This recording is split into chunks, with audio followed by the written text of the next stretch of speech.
that our deepest, most authentic desires to bring an end to poverty cohere with the deepest, most real desires of the universe.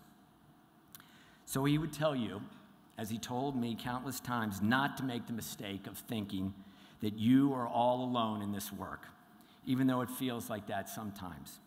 Look at everyone in this room. Each of you represents hundreds, maybe even thousands of people.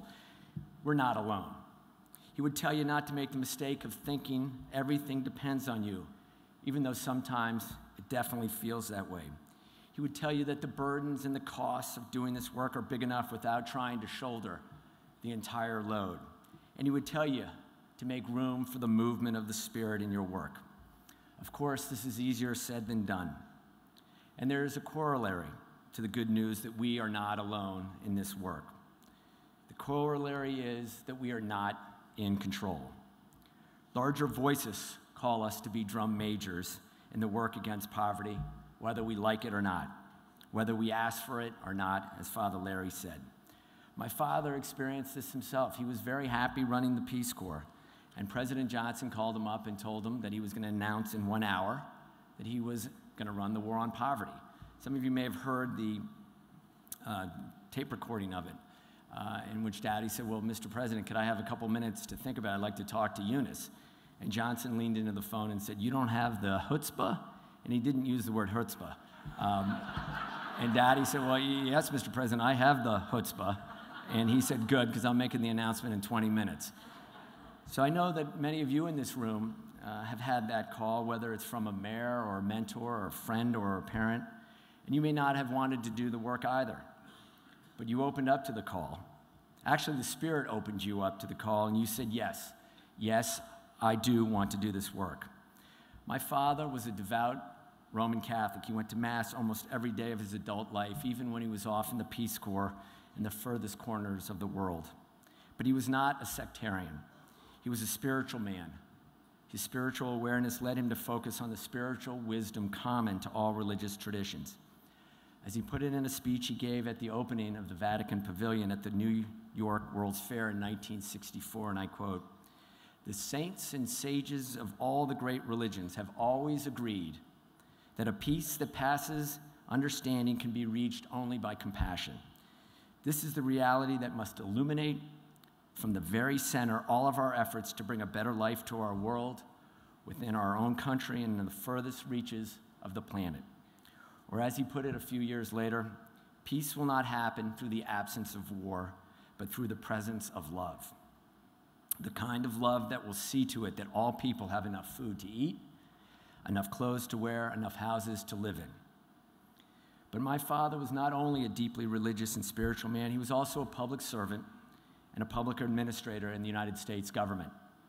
And he brought his spiritual vision directly into his work as director of the Peace Corps and the War on Poverty.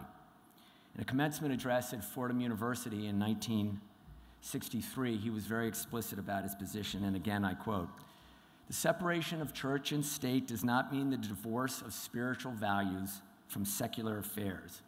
The great social questions, war and peace, civil rights, education, the elimination of poverty at home and abroad are all, at bottom, moral questions. They reflect spiritual values. And if we enter the battle for social justice without our strongest weapon, the spiritual values from which social action springs, our efforts will be doomed to failure." In other words, we are not alone in our efforts to eliminate poverty, but if we act like we are alone, as if the Spirit does not exist, then we are doomed to failure. So how do we infuse spiritual values, our strongest weapon in the battle for social justice, into secular affairs? How do we make room for the Spirit in the programs that we run, and the policies and we develop, and in our battle for systemic change, a number of great ideas that Father Larry just spoke about? In early 1965, Daddy gave 2 speeches to audiences much like the one gathered here. One speech was to the National Conference on Poverty in the Southwest in Tucson, and the other was the National Conference on Social Welfare in Atlantic City. In both, he challenged the audience of poverty professionals like you and like me by giving them what I will call the riot test. At the time, Daddy was the director of both the Peace Corps and the War on Poverty, and he drew his attention of his audiences to two sets of traumatic events, one in Panama, the other in the United States. In 1964, violent anti-American, anti-colonialist riots erupted in the country, and mobs of angry Panamanians went looking for their North American oppressors. As director of the Peace Corps, my father had a decision to make. What was he going to do about the scores of Peace Corps volunteers then serving in the country?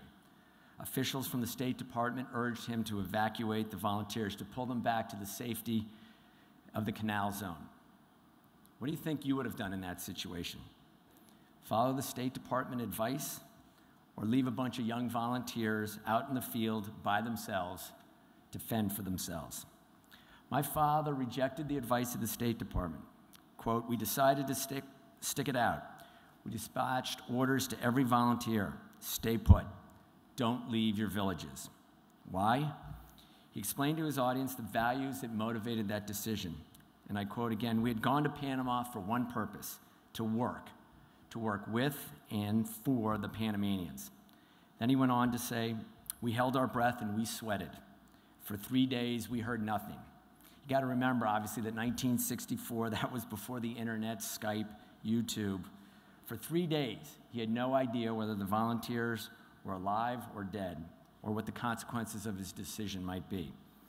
In the face of a violent uprising, Daddy decided to trust the policies and procedures he had built into the Peace Corps that enabled the volunteers to form human connections, real relationships with the Panamanians they served. As he expressed it in another speech from the same period, spiritual values and deeds dissolve barriers of race and creeds anywhere in the world. But of course, there are no guarantees. We all know that, and he knew it too. That's why he was sweating it out. Finally, he went on, the cables started coming through from the field office. They told how the Panamanians had protected the Peace Corps volunteers and how they had hidden them when necessary in Panamanian homes. And then the New York Times came out with an incredible story. Not one single Peace Corps volunteer had been injured. Only in the safety of the Canal Zone, surrounded by the armed might of the U.S. military forces, had anyone been hurt. In rural villages, in every town where Peace Corps volunteers lived, the villagers had repulsed every marauding band searching for North American victims and hidden the volunteers in their own home. Think about that for just a second. The only place where Americans were hurt was in the safety of the Canal Zone, surrounded by the armed might of the U.S. military. Do you think America can end poverty? No wonder the guy answered yes. He had seen the power of the Spirit hard at work throughout Panama, except in the militaristic Canal Zone. Now think for a moment about the dilemmas and decisions facing the Panamanians. In their villages and in their homes, they were confronted by angry bands of their fellow countrymen, by their neighbors even, searching for gringos and Yankee imperialists, for Americans they surely knew were there. What decision would you have made in that circumstance? We all know what mobs are like, how contagious violence and destruction can be. We saw the pictures of the recent riots in London. What does it take to make the decisions all those Panamanians made to protect the Peace Corps volunteers serving in their villages? I think you know what my dad would have already said. We're not alone, and neither are the Panamanians. Genuine acts of compassion mirror the deepest, truest desires of the universe.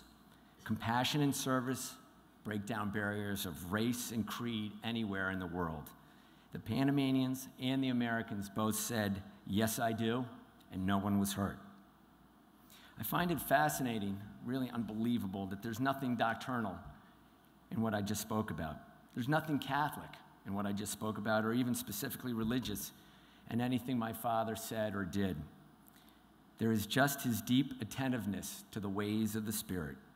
And there's also his clear recognition as program directors and administrators that we can build spiritual values into the roles and tasks and policies we create. And that when we do this, we open up to the Spirit, to the people who participate them, as well as to ourselves. By now, I'm sure you've already figured out what I mean when I say that my father gave the riot test to the poverty professionals he spoke to in 1965. for after leading them to ponder for a few minutes those extraordinary events in Panama in 1960,